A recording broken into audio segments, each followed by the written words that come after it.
Hello, hello, hello, everyone.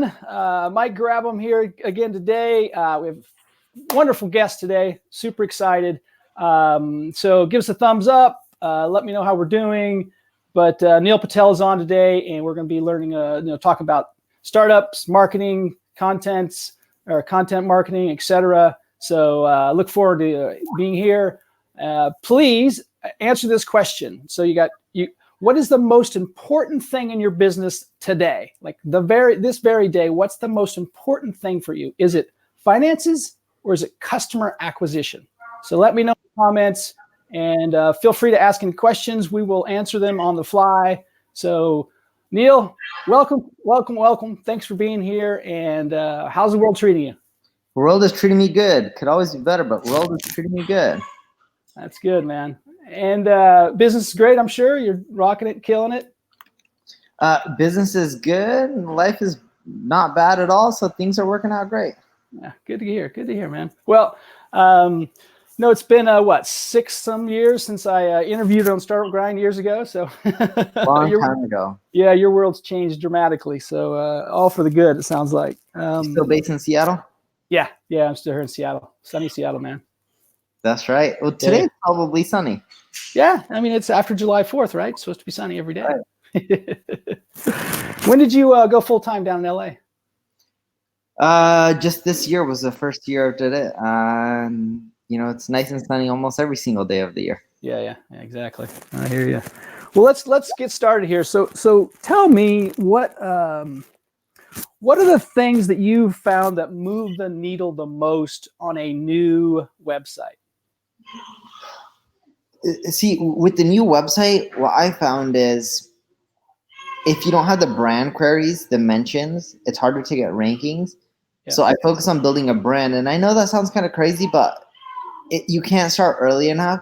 Eric Schmidt once had a quote, and he talked about how brands are the solution. It's how you separate the bad sites from the good sites. So if you want to do really well, it does come down to building a brand, whether it's a better product or better service, or looking at your NPS score and trying to continually improve it.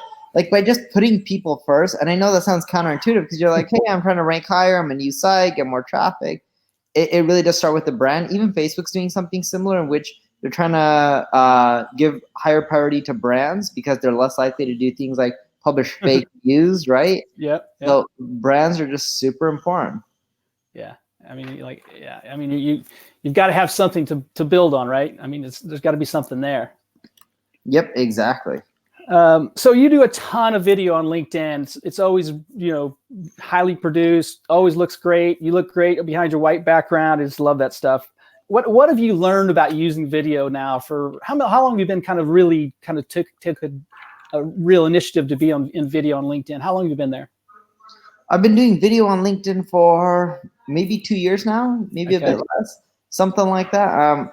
It's been working really well. There's ups and downs right now. I'm going through a down. Algorithm's not doing as well for me as I usually like.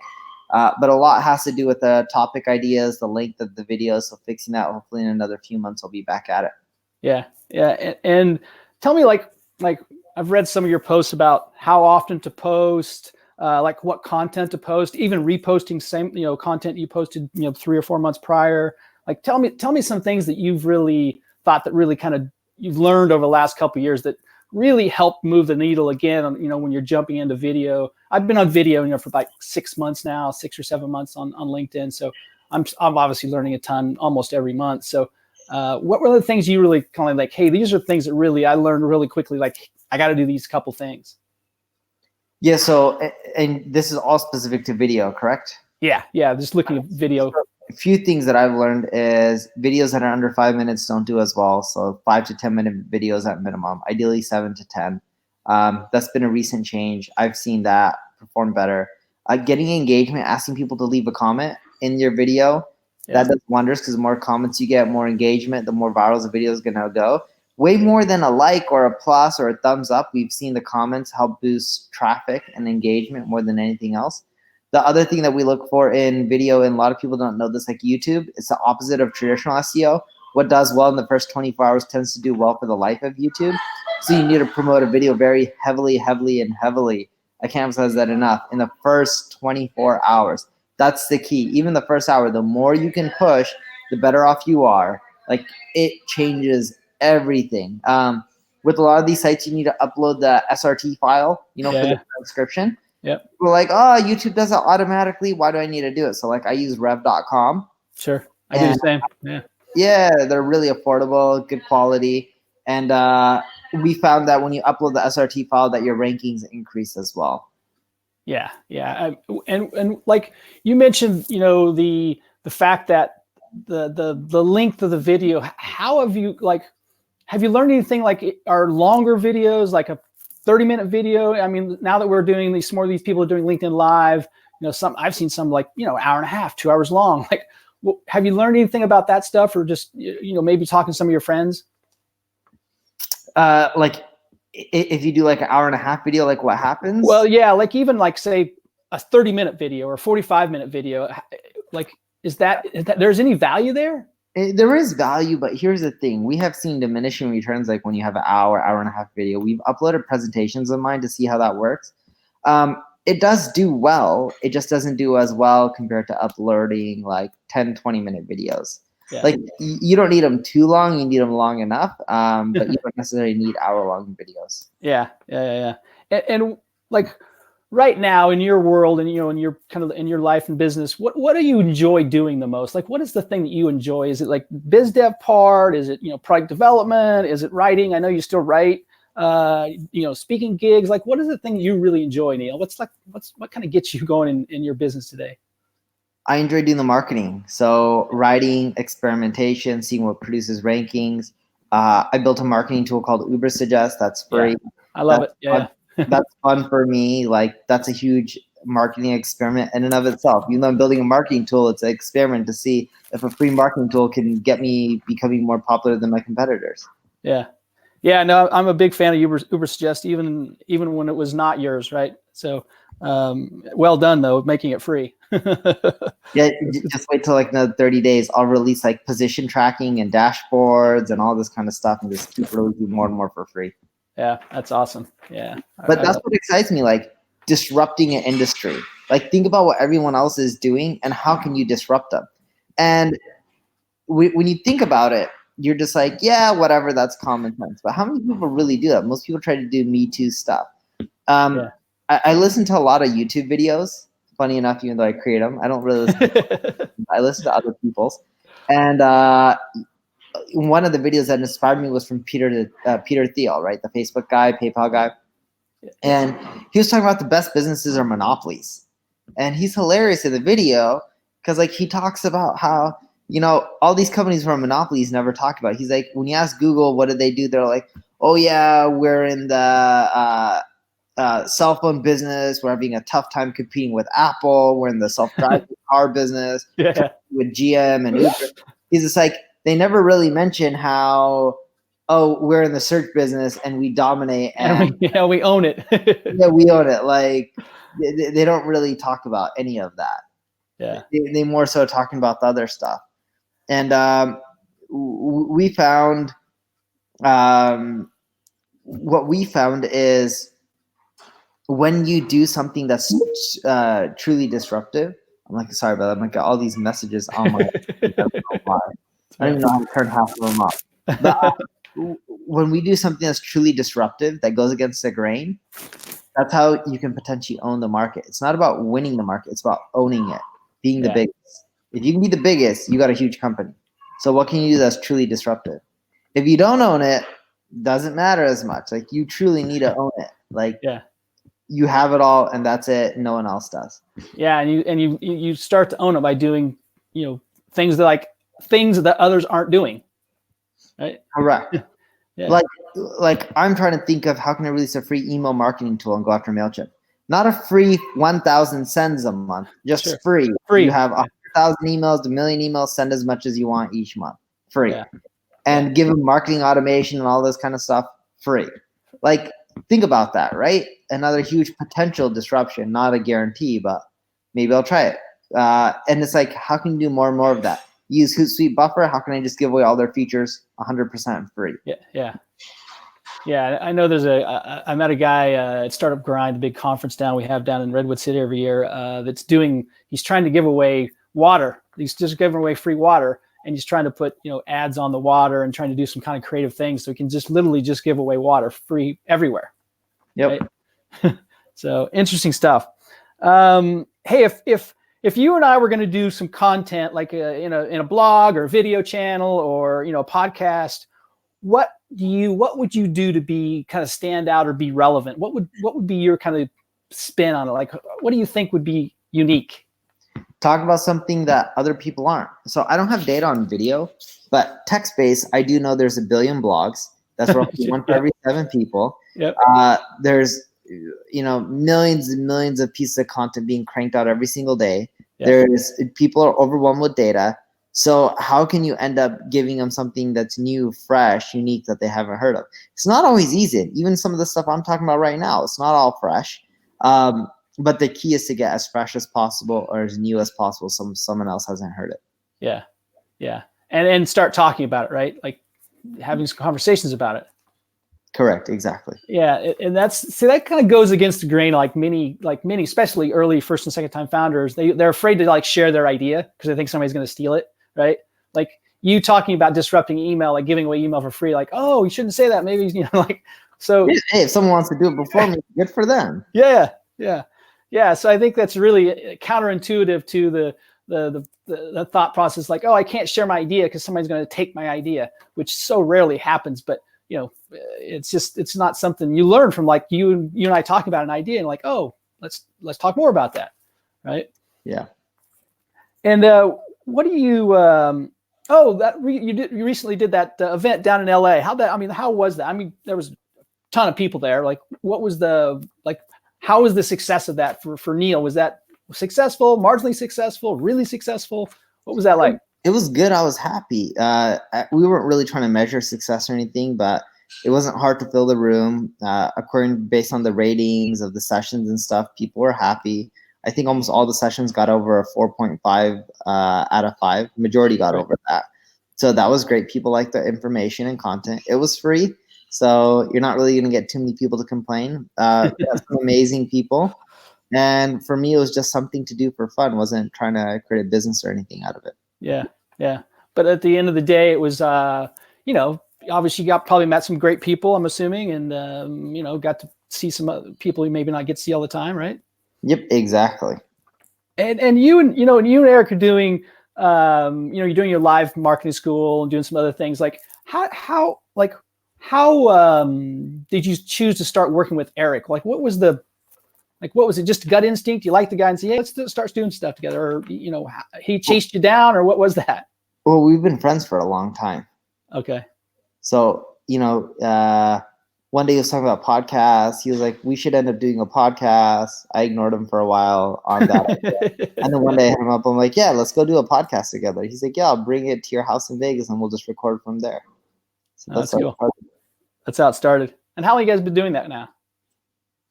I think over 2 years. Wow. That's great, man. Maybe 3. Actually, 3+. Wow. Yeah. Yeah. It's good content, man. You guys are producing good content. So, Thank you. In the businesses you've started and or purchased, what is the 1 or 2 things that really changed the trajectory of that company? Like, I know you've purchased a few companies. I mean, you've started a couple companies. Like, what's the thing that you've like really changed the trajectory of those companies? When I think about it, there's not one thing that's changed the trajectory. See, it's like some people say, oh, like, for example, when you buy software as a service companies, there's something called Visa MasterCard Updater, and that can help you end up getting more from your more money, because when a credit card expires, they can even give you new credit card numbers, etc., all legally through the credit card companies, and they charge you like 15, 16 cents or 9 cents per credit card. I don't know what the number is, but like those little tricks can help you get more revenue out of the business. But what we found is early on, when there wasn't a lot of competition, there was things like SEO or little hacks like that would do wonders for your business. Now it's not that. Now it's, you take all those little tactics, they do little incremental Incremental, changes, small pieces. but then they add up to being a lot. Yeah. And anyone who's looking for like, something that just is like a silver bullet, I don't know of any. If you do, share it with me. I'm glad to hear about it and leverage it myself. Yeah.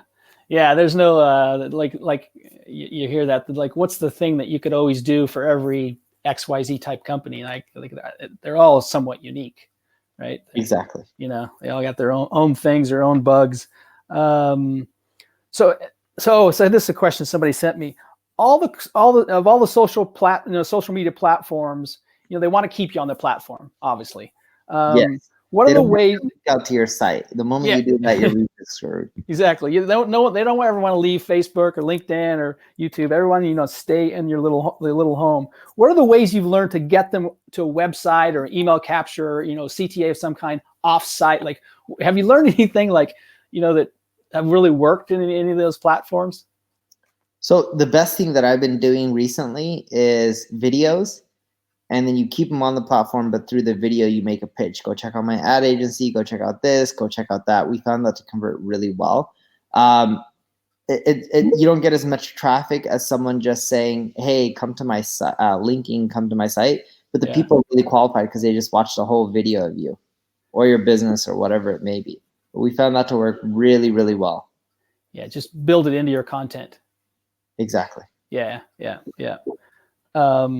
I think talking about building your content. Hey, anyone watching, you've got. I'm asking one question. Just leave one of two answers. The question is, which is the most important thing in your business today, this very day? Is it finances or is it customer acquisition? And just leave that in the comments. Finances or customer acquisitions. I'd love to hear your answer there. Because that stuff, that stuff that we just did, right? Asking a question, you get looking for comments. That's what you do so well, right? That I stole that from you, right? If I just kind of, hey, give me some feedback, because it also drives content, right? It also tells you what to talk about, right? When you have, you learn that stuff. Well, we do it all the time, and and that what you're doing right there is great. And marketing, when you find stuff that's working for other people in different industries, test it on your own stuff. A lot of times it'll work as well. Yeah, and sometimes it doesn't. Sadly, sometimes it doesn't. Exactly. Hey, if you're going to give advice to a founder about raising money or bootstrapping, from your eyes, from your position, what is a more impressive thing? It's not necessarily impressive one over the other, because some companies you just need money, like sending stuff into space. Hard to bootstrap that one unless you're Jeff Bezos. And then you can do it. Yeah. So I look at it as more so what's right for you. And here's what I mean by that. Most people raise money because they got a business idea and they don't have cash. I think a lot of times you can find right people to help you out and get the idea out there and validate it. And then if it works, then I believe if you can raise money and put fuel on the fire and grow 5-10 times faster, it's worth it, because owning a smaller percentage of a bigger pie is better. But on the flip side, if you're just trying to raise money to figure out if your business is good, I think you need to validate it on your own. And if you can keep bootstrapping and growing at the same pace or as fast as a pace as if you had money, then keep it bootstrapped. Yeah, I mean,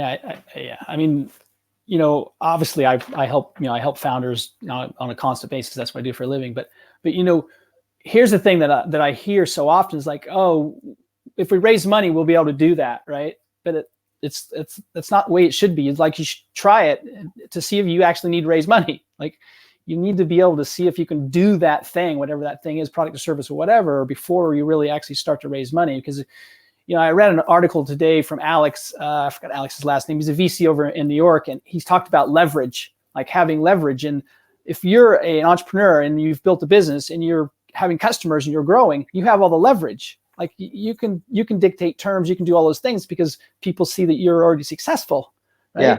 You have the leverage, and so that's the important piece to understand. I think that many young entrepreneurs don't do is like, they don't like seek that leverage. They don't seek those customers to build that business like firsthand before you ever start talking to investors, etc. Hey, what is the thing that because you're doing several things now. It's not just, most of your day. Like, what percentage of your day is marketing? Like, in your marketing business, is that 80% of your day or 90% of your day? What percent of your day is in your marketing agency? Majority of my day. Yeah. And are you doing anything like mentoring, like angel investing, any of those things? I still do a ton of angel investing, have for a long time. A lot of my deals, funny enough, are from Seattle. Just because you have a network here. Yeah. And then I spend a lot of time just doing phone calls with other entrepreneurs. But yeah, helping other people out, advising other people. But a lot of it is just working on my own stuff. Yeah. And when I'm working on my own stuff, like it could be, like yesterday we had all hands within our SEO department and content media department. And I was talking to them about new tactics and strategies like that. And some departments, just catching up, seeing how they're doing. But a lot of times, like, I'll share new stuff that I'm doing that's working. And we have some amazing, talented people on our team. Like we have one guy named Fabian. He's telling me how he hacks Twitter. And he's just like, look, you got 15, 20 times more engagement than you normally do. Check out what I did. I was like, cool, thanks for teaching me this. Yeah. Oh, and that's the beauty of, like you say, you have an agency, you have, a lot of smart brains running around, and they're going to try things just like you're trying things, right? Yeah. And what are some interesting things you've tried over the last, say, 90 days, 120 days that, like, wow, that really was something, would never thought of that. It really moved the needle by 12%. Or what are some things that you've found over the last 3-4 months? Sadly, I haven't found anything that moves the needle 12% or anything like that. So sometimes for one channel or one traffic source it will, but it's hard to move the needle by 12% for the whole business with one specific tactic. Yeah. I was thinking, like you said, more like you say, more like just for that channel or for that specific thing. Yeah, nothing crazy other than giving stuff away for free.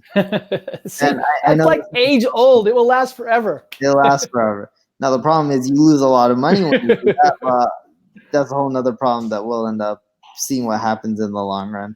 Yeah. Another thing that we've been testing really heavily that's been working out really well is just pushing hard on the media networks for paid ads, like the Tabulas and Outbrains. And people still don't do them, and they still work. It's not sexy, but they have the impression count. They can get you a lot of revenue. The key is, can you just focus on copy? A buddy of mine named Mike Ward always said things, the biggest leverage you have in marketing is copy. And he's totally right. Everyone talks about funnel this, funnel that. And like, if your copy sucks, none of it really matters.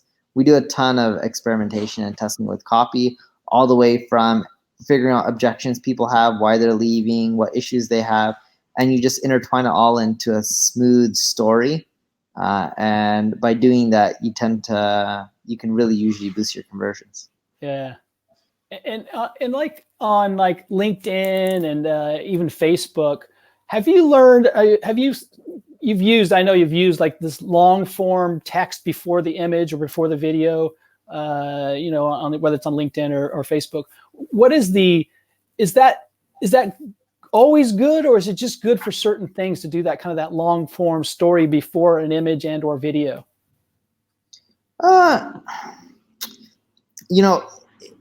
It's not necessarily the long story. It's about engaging and hooking people in. So like, for example, on LinkedIn, doing short lines, and if people really like what you're saying and they click read more or learn more, whatever that button is, so they can see more, they count that as engagement point, and it helps with reach.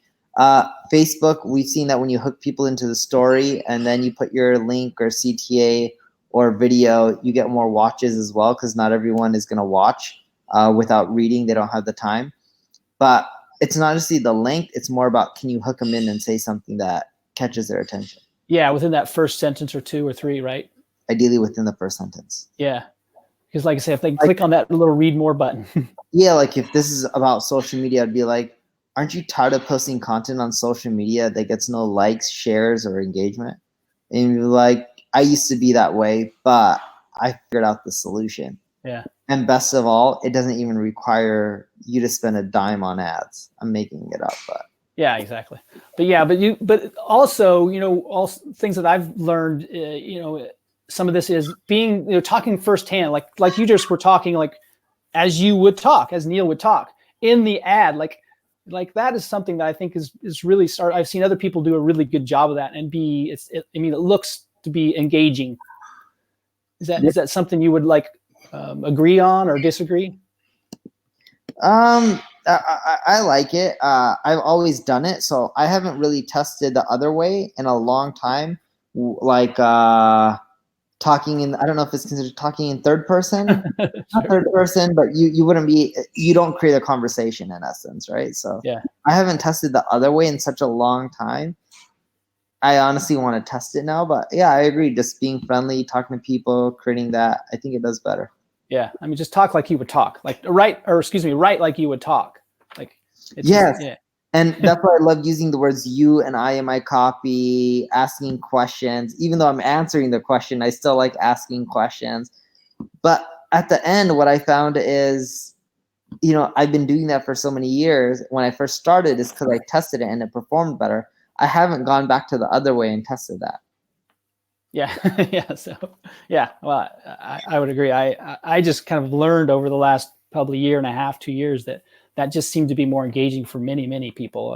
And talk like you, or excuse me, write like you talk. Right. It really is. It Yep. really is engaging. So what are tell me some like gotchas that you've done over the last several years that were things that you were like, here's what I did, big mistake, and I learned this from it. Were there any things like that you've like said, shit, I shouldn't have done that one, right? And like, okay, next time I know. Like, what are some things that again, if you're talking to some first or second time entrepreneur right now, what would you say? Here's some mistakes I did, and here's an outcome. Yeah, so I've done a lot of things wrong. Over the years, I tried to manage. I tried to build teams. I suck at a lot of that.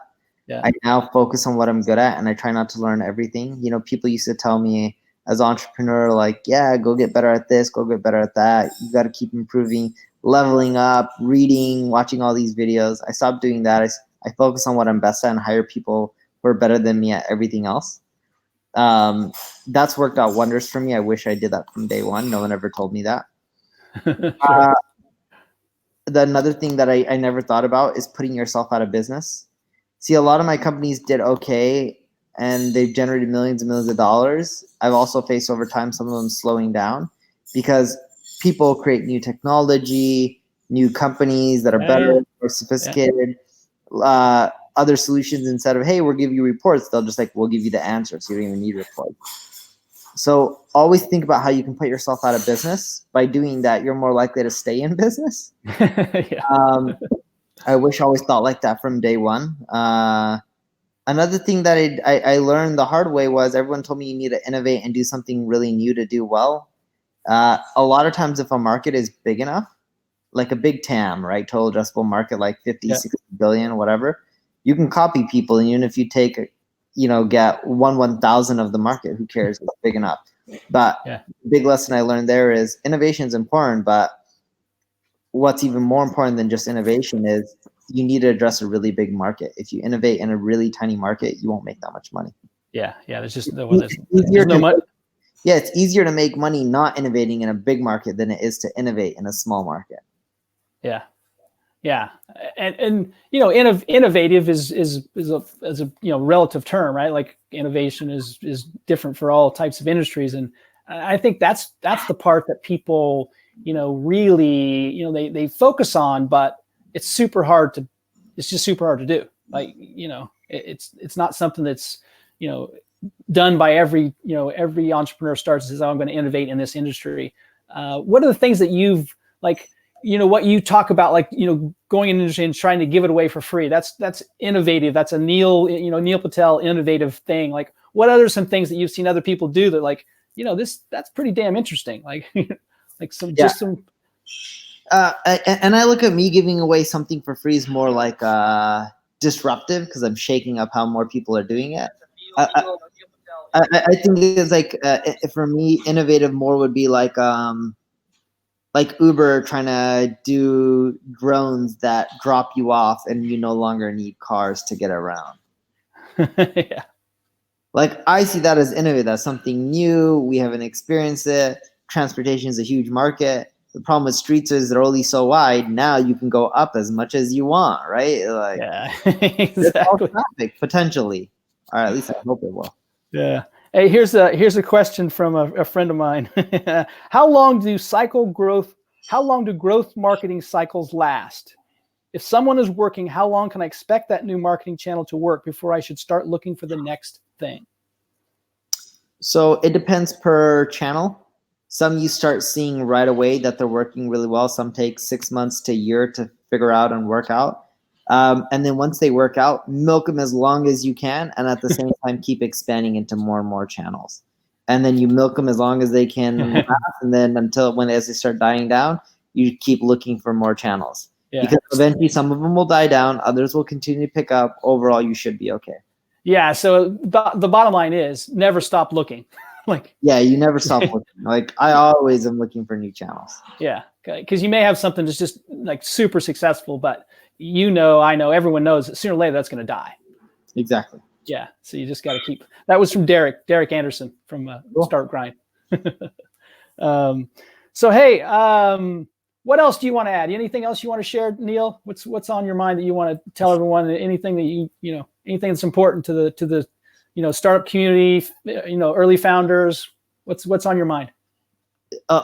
Some people ask me, actually, the most common question I get asked in the startup community is, what's made you successful? Like, what's replicatable? One, I don't think I'm successful, but I will tell you how to increase your odds of succeeding. And this is the simplest thing that a startup can do. It's applicable to all of them. Very few of them do it.